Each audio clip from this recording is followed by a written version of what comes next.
In the previous tutorial, I promised 2 options for helping your camera get the right exposure based on your creative vision. You learned about the first option, which is to change the metering mode. Now, let's explore the second option, which is manually adjusting the exposure when your camera doesn't give you the results you want, or in other words, compensate for your camera's mistakes. And this second option is known as exposure compensation. And although you have to adjust this setting manually when using any of the auto modes, it is easier than it sounds. Before we get into manually adjusting your exposure, you first have to understand a vital component of exposure in photography, and that will be revealed in just a second. So the vital element you need to know is stops. And no, I'm not referring to physically stopping or stop signs. Instead, a stop in photography is the terminology we use to describe what happens to the amount of light reaching your camera for your exposure based on when you change a camera setting from one to another. In essence, a stop refers to doubling the amount of light or cutting the amount in half. For example, when switching from ISO 100 to 200, that is considered one stop. Going from f4 to f2.8 is one stop, and so is going from 1 second to 2 seconds. Let's say you have a 1 second shutter speed and decide to use 2 seconds instead. Doubling the shutter speed from 1 to 2 seconds means you're doubling the amount of light since your shutter is open twice as long, or you could say that you're increasing the light by 1 stop, which is a faster way of saying the same thing.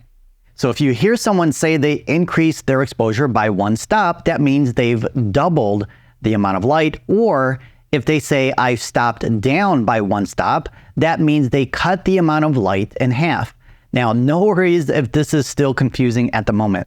I'm giving you the information that is essential for mastering exposures, and in time and practice, this will all make sense, I promise. Also, make sure to register for one of my free photography webinars to elevate your photography skills even further, and you'll find a link to them in the description below. Now, if you're wondering what does this have to do with exposure compensation, well, everything.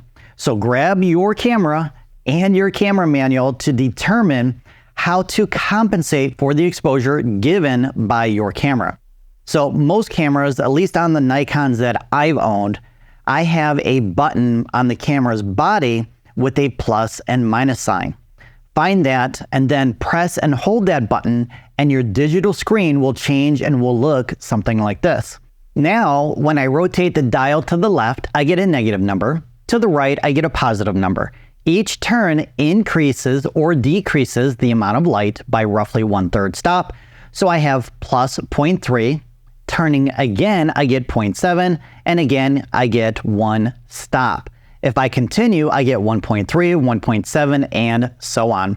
So again, a positive number would be increasing the amount of light, and a negative number would be decreasing the amount of light. When you're using an auto mode and you discover that your image is still under or overexposed, you can change the metering mode as you learned about in the previous tutorial. But if you find the image is still under or overexposed, adjust the exposure compensation accordingly. For example, in the last images we took outside, I found my daughter to be about 2/3 stops underexposed. So manually adjusting the exposure compensation by plus 0.7 brightens the image by 2/3 stops. But how do you know when your image is over or underexposed in camera, and why does it matter if it's off by a little bit? These are great questions that when you know the answer to will elevate your photographic skills.